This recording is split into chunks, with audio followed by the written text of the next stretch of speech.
Thanks. Oh, everyone can hear me.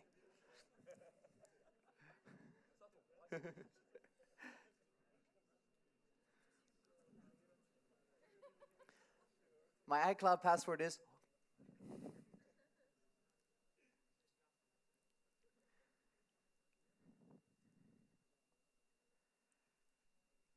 All right, hi everybody, and welcome to the last presentation of the day before we head off to the party. So my name is John. I'm an iOS developer, Swift developer, and I also run a weekly blog and podcast called Swift by Sundell. Now, I've been doing a lot of conference talks the last couple of years, but I don't know if you know, but the very first talk I ever gave at a conference was right here at Mobiconf 3 years ago. This is my fourth time, so in 2015. And since then, I've had a little bit of a tradition every time I speak at this conference, which is I do a little bit of an intro in Polish to see if my Polish has improved every year. So you have to tell me, those of you who were here last year or something, if my Polish is now better. All right, so here we go. Dzień dobry Państwo, bardzo witam w mojej prezentacji. Ja jestem John, ja jestem Szwedem, ale teraz ja mieszkam tutaj w Krakowie. Ja bardzo kocham Swift. Ja nie kocham Xcode, ale ja lubię. I bardzo witam. All right, sounds like I've improved, so that's great. So today I'm super excited to be here to talk to you about system design and how I think it's become a little bit of a lost art in the iOS and Swift developer communities. We don't talk so much about system design day to day, but there's one thing that we do love to talk about a lot on the internet, on GitHub, in our teams and our companies, and that is app architecture, and more specifically, what is the best app architecture? What is the single best, super best solution that we can always use in any project to create the best architecture that will never have any bugs in any of our apps ever again, right? Well, today I am aiming to give my answer to this question. But it's not a very easy question to answer. In fact, it's a really complex one. So before we do, I think we need to break down this question a little bit, just like with any complex problem. So before we talk about what the best app architecture is, I think we first need to talk about what do we even mean with app architecture to begin with. Because a lot of people have a lot of different definition about this term. Some people, they think about app architecture like a class diagram, like they draw all the relationship between all their objects and classes and consider that to be their architecture. While some people, they think more about design patterns like MVC or MVVM or maybe Viper. And other people, they think more about the way they work, like using test-driven development or using functional programming, and they consider that to be their architecture. So there are many different definitions of this term, but of course, architecture is not something that we as app developers invented. In fact, it's been around for ages. So I think before we even talk about app architecture, we need to take one level deeper and talk about what is even architecture to begin with. But of course, most people, when they think about app architecture, or architecture, they don't think about apps or systems or Viper or MVC or RX Swift. They think about buildings, right? Like this one, the Burj Khalifa, the tallest building in the whole world. Or this one, Apple Park, the roundest building in the world. Or maybe something a little bit more closer to where we are right now. Maybe we think about the magnificent Wawel Royal Castle right here in Krakow, which if you haven't seen it yet and you're not from here, I really recommend visiting it. They even have a fire-breathing dragon. How cool isn't that? So all these three buildings here, they're very different. They have different purposes and they are designed in very different ways, but they all have an architecture. And you can kind of see some commonalities when it comes to architecture, regardless if we're talking about buildings or if we're talking about apps or maybe furniture or whatever we might be building.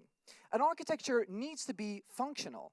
It needs to serve the purpose of what it's designed to do.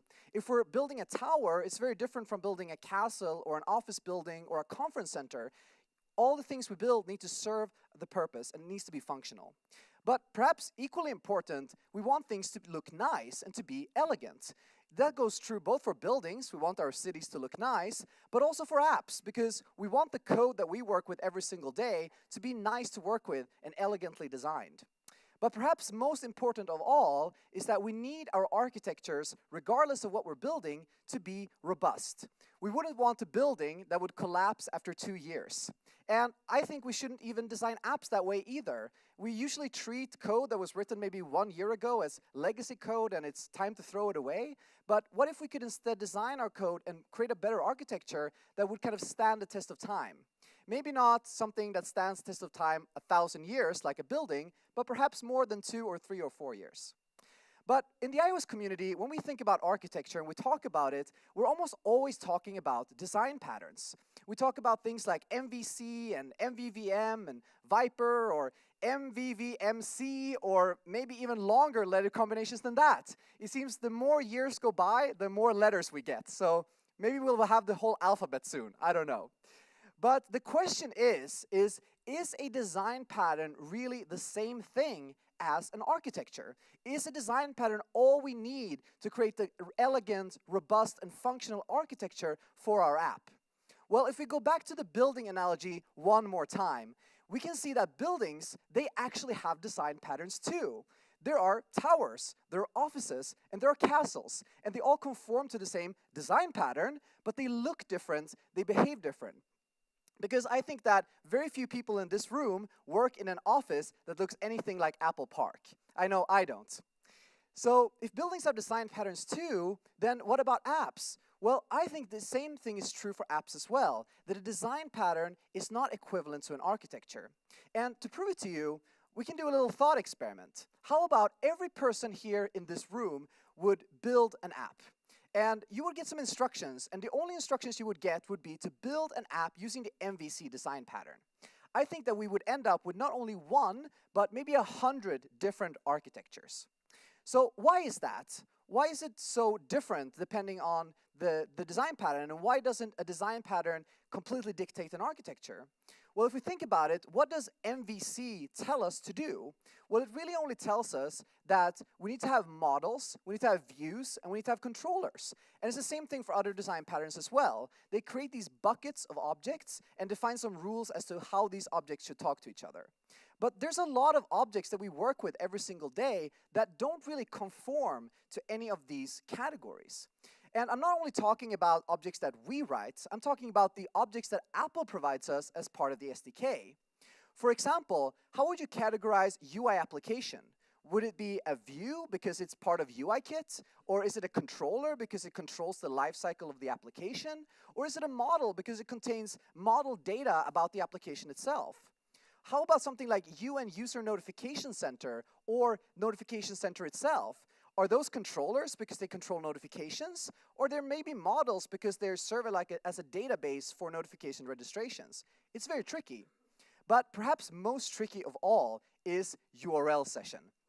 URL session, some people would even argue, is part of the networking layer, so a completely new layer. But does that mean that we're building an MVCN app? Well, not really, right? Because almost all apps require networking. So these things can be really hard to categorize, but not only for us. We're not alone. In fact, I believe that Apple have a hard time categorizing these objects as well. And you know how I know? Well, look at them. They're all singletons.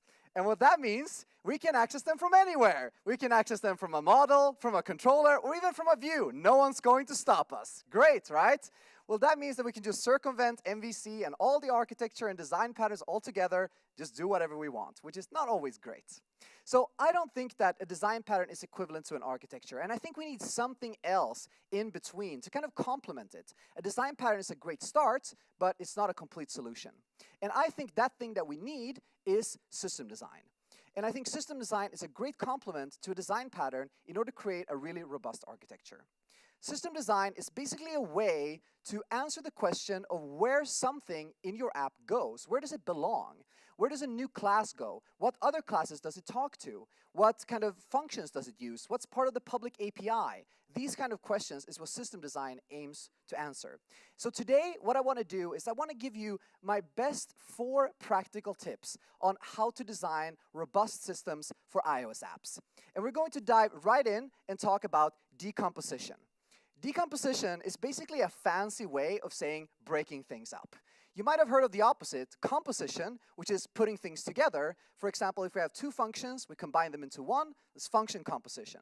But before we can do any of that stuff, we need to break things down into smaller building blocks. Because no one wants to work on an app that is one big blob of content. We don't want to deal with all of our code in one go. In fact, we want to split it up to be multiple small pieces so that we can work on one of these pieces in isolation, so that we can test it in isolation and kind of split the work up among different developers. So this is a practice that a lot of people recognize, and you have probably heard about it before, that you should break things up into smaller, more modular pieces. But in reality, it's really tricky to do. For example, when we're dealing with UI development and working with view controllers. So let's say that we're building an app. Let's say we're building an app for playing podcasts. And we have this podcast view where you can see one show, and you can see all the episodes, and you have some actions there at the bottom as well. If we just not think so much about this, we just get this spec from a designer and we just task with building this view. The first thing we would probably do is fire up Xcode and subclass UI view controller to create a podcast view controller. And then in this podcast view controller, we would implement all of the UI. So we will put the header in there, we'll put the list in there, we'll put the actions at the bottom in there. They all go into this view controller. And in the beginning, it might seem like, well, this is fine. You know, this is all great. Just a couple of hundred lines of code, no biggie, right? But then we realize that we actually have to do a lot of other things as well. We have to load our data. We have to cache that data and decode it into models. We have to extract the data we need to render in the UI. And then we need to handle all kinds of actions like cell taps and button taps. And all of a sudden, this view controller that started out simple is becoming this massive beast, right? Massive view controller, maybe 1,000, 1,500 lines of code, and we've kind of lost control a little bit. So how about we do this instead? Before we start coding, how about we do some system design and actually design a nice little microsystem for this view? Let's take a look at how we could do that. So the first thing we're going to do is we're going to decompose the UI. Instead of building it as one big thing, we're going to split it up into three pieces. We're going to have our header, our list, and our actions as three separate parts, and we're going to implement these as three separate view controllers. Now, the cool thing about view controllers is that all the way since iOS 5, you've actually been able to add a view controller as a child to another one, just like how you do with views. You can have parents and children. And that way we can build multiple view controllers that all gets composed into a single one. But that's not all we have to do. We can't call it a day yet. First, let's define what these view controllers actually need to do. If you look at the header, what the header needs to do, it needs to load data, it needs to decode the model that it gets, it needs to do some caching, then extract the data that it's going to render, and then load the image that it's going to display in the header. And if we look at the list view controller, we can see that it has a very similar list of requirements. It needs to do almost the same things, except there at the bottom it handles cell taps instead of doing image loading. And finally, the actions view controller, it also has very similar requirements. The only difference is that it handles button taps instead of cell taps. So we can draw some lines here, and we can see that we have a lot of functionality that ideally should not be replicated in all these three controllers. It should ideally be more shared. So how can we dive deeper and design a better system for this? Well, if we do take these four things and we move them over and we start defining how are we actually going to model this, we can do it this way. So at the top there you can see I've defined two services, one called a network service and one called a caching service. What these are system-wide services that can be used by any part of our code base, because networking is not specific to podcasts, caching is not either, so those could be reused in multiple parts of our application. But we don't want to interact with these services directly in our view. Instead, we want these more domain-specific objects that we can interact with directly that can give us the ability to load podcasts and load the model and decode it, and then do data extraction, in this case, using a view model. So that way, what we've essentially done now is that without even writing a single line of code, we've taken this massive podcast view controller that we could imagine become like such a big thing and decompose it into multiple small pieces. Some of them we can reuse, like the caching service and a networking service, while other ones are more domain-specific implementations that our view controllers can use to do their work. And that way, we've created a nice system, and we can finally start coding and implement this. But the cool thing is that when we're done building this podcast feature, what we could do is we could take it one level further. And we could even put all of these classes into what we call a podcast kit and make it into a framework. And that way we could do the same thing with other features in our app as well. We could do things for a login kit or an analytics kit, and these can all be modeled as frameworks, which means that they can be fully decoupled from each other in the app level as well. So decomposition is a really powerful tool when it comes to system design. It's all about separating each task so that they can be performed in isolation and tested and maintained that way as well. And you have lots of tools at your disposal on iOS. We have child view controllers, we have services, we have view models, we can create logic controllers, which are controllers that don't control any views, but they just run the logic. And those are all great tools to break up these big view controllers. And finally, what we've done today is simply to visualize all these parts before we start coding, and that way we can save ourselves a lot of time and we can spot problems early on. We don't have to keep going back and forth between the code and waste a lot of time on that. So that's decomposition. For the next part, I want to talk about locks and keys. Now, you might think that I'm going to talk about encryption, but I'm not. I'm going to leave that to Marcin tomorrow. He's going to explain all the things about encryption.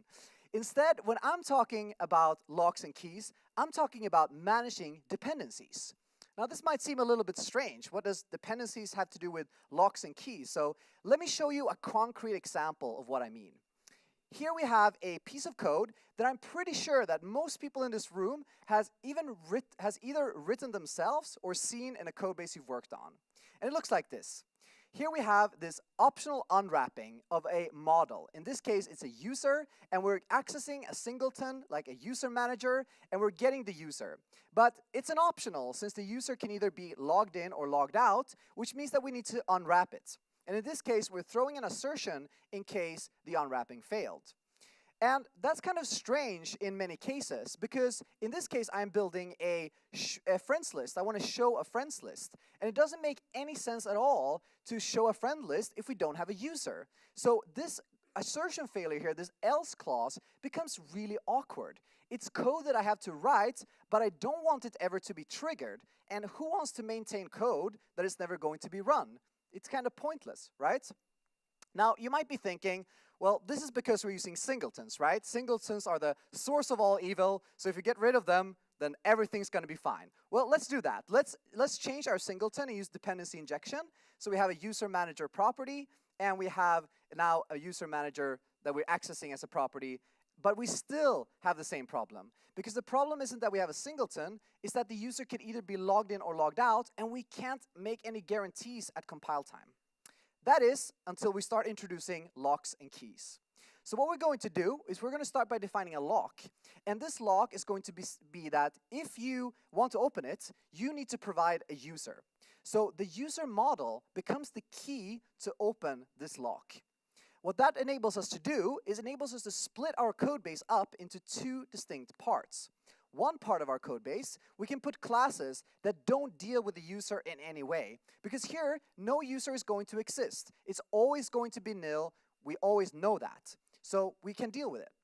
And in the second part of the code base, we are guaranteed that a user always exists. And that means that when we're building classes and types that require a user in order to work, like a user manager or a friends list or an inbox feature or something like that, they are guaranteed that they're always going to have a user. They no longer have to do these awkward unwrappings of optionals. So how can we achieve this in practice? There are many ways to do it. One of the ways I like to do it is to use the factory pattern.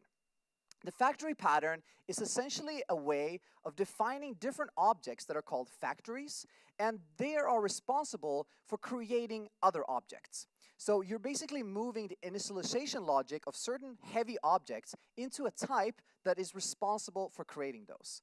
And that has some really nice benefits when it comes to managing dependencies this way. So let's take a look at how that system would look like. We're going to start with what we call a root factory. This is going to be a factory that can create all sorts of objects that don't require any specific dependencies in order to work. So here we can, for example, create our image loader. It probably doesn't require any specific login information or anything like that, so we can just create it whenever we need it. The same thing goes for our login controller, because we need it in order to log into the app, so it doesn't require a user or anything like that either. We can just create it without any dependencies. But here comes the interesting part, and here comes our first lock. We're going to define a method that's going to be called makeUserBoundFactory, and it's going to actually return a new factory that is created, which is bound to a specific instance of a user. So here comes the lock and the key, where the user model unlocks this method, which gives us a new factory back. So that way, when we are creating the login controller, we can inject our root factory into that object. Because factories do not retain the objects they create, that means that it's safe for the login controller to retain the root factory. And then when the login has completed and we have a user model, the login controller can use that as the key to unlock that lock. And that way, it's going to get back a user-bound factory, which it can then use to create our other dependencies that require a user. So here we can call methods like makeUserManager, or makeFriendsList, or makeHomeViewController, and they can all get the user injected as a non-optional, which is really, really nice. But the cool thing is that we can keep going with this pattern. We can create multiple levels of dependency management using this technique.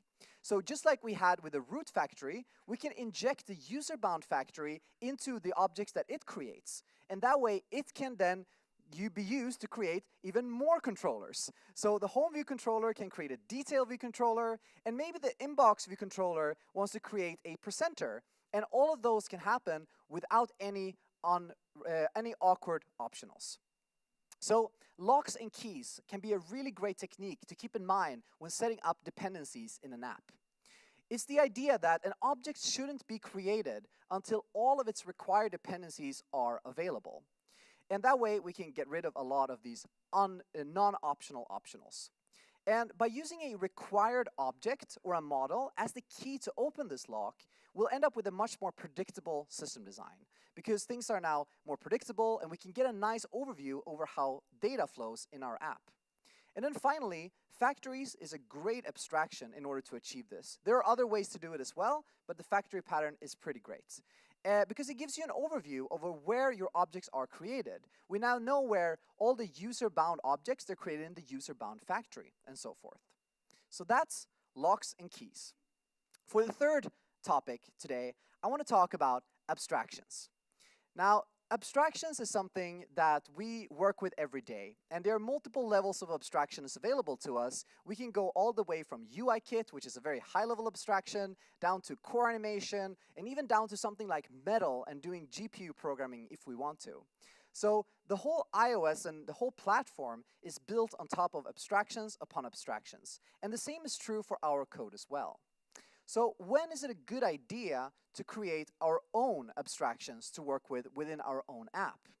Well, the way I like to think about it is that whenever I run into a problem where I feel like I'm going in circles, it feels like I have written the same code 100 times before, and it's starting to feel a little bit repetitive and a little bit boring.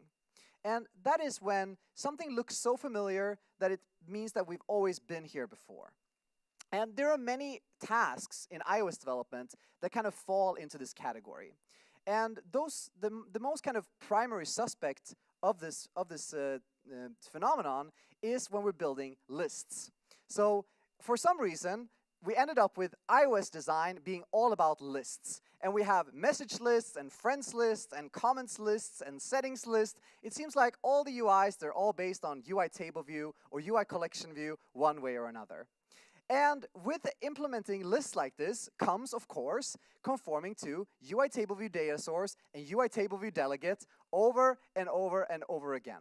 And I want to point out that this is not a criticism to UI table view. I think UI table view is actually brilliantly designed, because if we think about it, it's one of the few classes in UIKit that's been around since iOS 1. So it's basically stood the test of time for 10 years, which is incredible, especially in the mobile development industry. But implementing these protocols over and over again can feel very repetitive, and it can feel a lot like writing boilerplates. So how can we kind of get rid of this boilerplate by using abstractions that we define for ourselves? Well, there are two tools that I love to use to build abstractions. And the first one is generics. I love to use generics in order to write more, well, generic code that I can reuse in multiple parts of the app. For example, for the use case of lists, we could create a list view controller that is a list view controller that can display any model. Now, there's a big difference between having this as a controller that we can use and having a base view controller. Because this is not meant to be subclassed, it's instead meant to be used with different types of models, instead of putting all that logic inside of a base class. We can do the same thing with data sources. We can create a generic data source that contains all the shared logic that we need for any kind of list, but still can be specialized for any given model. And the same thing is true for UI table view delegate. We can create a list action handler that can handle actions on behalf of any model as well. Now, what this means is that we have a generic implementation. We have a implementation that we can reuse for a lot of different use cases. But then we can specialize that implementation for many different use cases. For example, if we're rendering messages, we could give it a specialized message data source. Or for settings, we could give it a settings data source. And that's a big difference between a base class, where all of the logic for all the different cases needs to be encoded in a base class. Now, the list view controller or the list data source doesn't need to know anything about specific models. That's up to each specialized implementation. So generics is a great tool for building abstractions. Another one is, of course, protocols. Protocols is something that has become very, very popular in Swift, and there are many reasons for it. We can use it to create more generic code, we can use it to define APIs, and we can also use it to prevent strong coupling.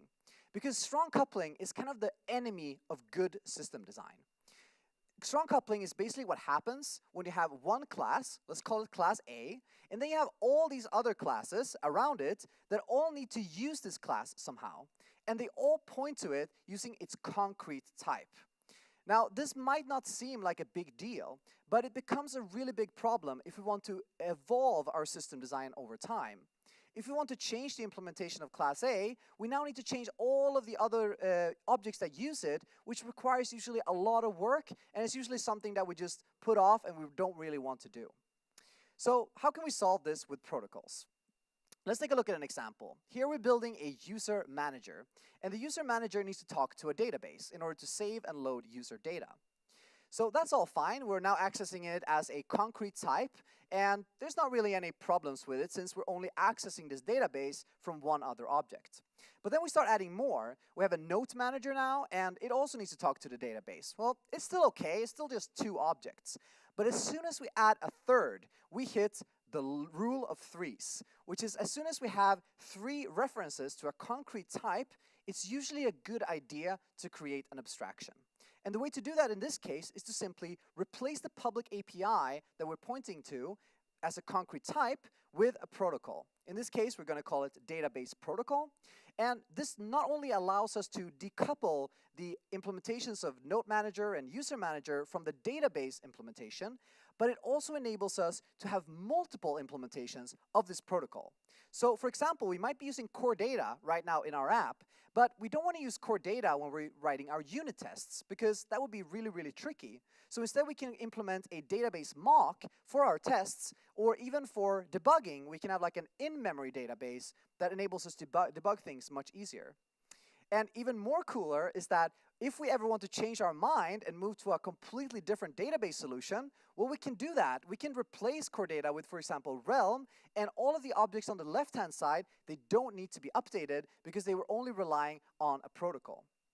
So when we're talking about protocols like this, it might sound like it's very complex. Like it's like you have to do a lot of work to make it happen, but it's actually extremely easy. All we really have to do is we need to take our concrete class that we have, identify the functions that we need to call from other objects, and simply move those function declarations into a protocol.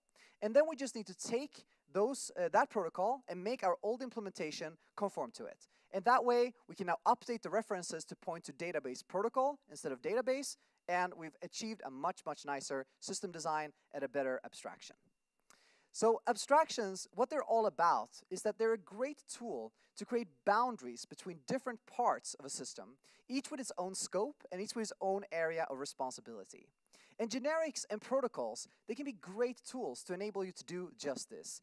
And they enable you to create better flexibility and to really reduce a lot of duplication with generic implementations. And it's perfectly fine, I think, to be inspired by other platforms, other techniques, or other patterns as long as we stay consistent. For example, if you want to introduce a presenter abstraction in your app, it doesn't necessarily mean you're switching to a different design pattern as long as you're staying consistent within your system and your application. So for the final topic today, I want to talk about perhaps the most important topic of them all, and that is to define a North Star for your system and for your system design. Now, we're all here today at Mobiconf, and we're having fun, we're excited, we're happy, we're hearing so many different cool things, we're hearing about new topics, new techniques, and new ways we can build our apps. And tomorrow we're going to have even more stuff. So by the time you leave this conference, you've probably heard about a lot of different cool concepts that either you didn't hear about before, or maybe you haven't used them in this way, and you feel very inspired and excited. And then you come back to your app on Monday, and you get a little bit of kind of conference hangover, if you will.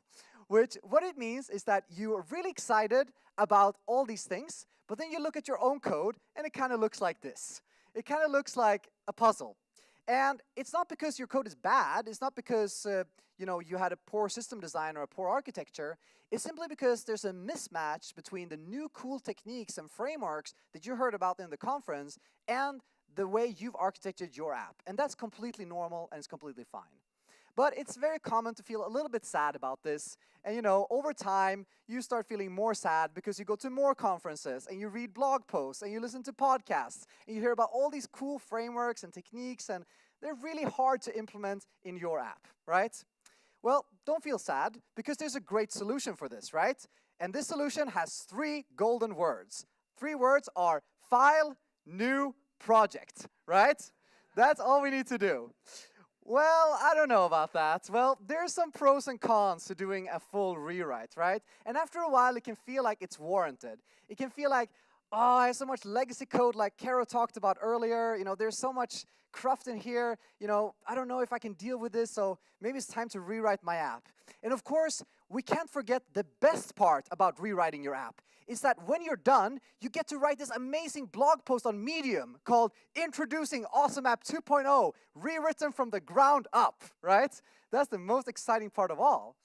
Well, I'm not so sure about that either. So I think that having a good North Star and a good vision for where you want to go with your project can really help reduce this sadness and can make you a little bit more hopeful and make you have a better plan going forward for your app as well. So what is a North Star? It's essentially a way of answering the question, if I was to redesign my app, if I was to rewrite it from scratch, how would I design the perfect system for it? To kind of do it as a thought exercise, rather than going file new project, to kind of do it just hypothetically. So that way, if we define a good goal and an ideal version of our app and our system design, we can continuously work towards it. What that means is that every time we have to make a decision, every time we implement a new feature in the app, or every time we even fix a bug, we can take a look at our North Star and see, is this change moving us closer to where we want to be or not? And if the answer is no, maybe do a little bit more system design up front, a little bit more thinking before we start coding so we can actually start going towards our North Star. For example, if we define in this North Star that we want to have the highest test coverage possible in our app, if that's our goal, well, again, we could do the rewrite approach here, and we could say, let's take 6 months off and just write unit tests. But I don't think anyone wants to do that. And I don't think any customer or project manager or boss is going to be happy about this idea. So how can we do this using a North Star instead? Well, if we have this goal and we all know about it in the team, we can say that if we get a bug report and someone, our testers or like a user files a bug, well, instead of diving in and coding the first thing we do, we can actually write a test instead that reproduces the bug. That's also a great way of working together with someone like a QA or tester in order to create a common understanding of what the bug actually is. Then we need to write a test for it, but we can probably not write the test straight away because we probably need to refactor our code a little bit to be better testable. And that's great, because it means we're moving closer to our North Star, moving closer to our ideal system design by refactoring continuously and writing tests for it. And then finally, when we do fix the bug, we can use our test to verify our fix, and that way we have increased our test coverage, we have improved our architecture, moved closer to our goal, and everyone is super happy, right? So, a North Star, what that's all about is it is about designing a system that represents the ideal version of your app and its architecture, and then continuously working your way towards that as a goal. And it really gives you a lot of nice context and guidance when you're having conversations in your team, when you're making day-to-day decisions, and it helps keep the whole team aligned on that same goal. It's also a lot easier and more predictable to use a North Star than to do a full rewrite. Because we all know that we might say that a rewrite's going to take 1 or 2 months, but it usually takes a lot longer than that. And we discard a lot of knowledge along the way. It's better to keep our working code there while we continuously replace problematic parts and rewrite parts of the app using our North Star as a goal. So that's my 4 biggest tips for you about how to create great systems for iOS apps. But now I think it's time that we answer the question that we originally started with. So the question was, what is really the best app architecture? Well, for me, I think that the very best app architecture that you can create for your app is an architecture that was decomposed into separate, focused components that are easier to reuse and easier to maintain. And that is an architecture that uses locks and keys to manage its dependencies, to restrict global access, and to remove all these nasty, non-optional optionals. It's an architecture that uses abstractions in a nice way to decouple its subsystems and to avoid repetitive code, and doing so in a consistent manner. But most importantly, I think the best architecture for your app is an architecture that you've designed, you've created for your project by combining standard patterns that people know about with custom system design to form your North Star that you can work towards. Thank you very much.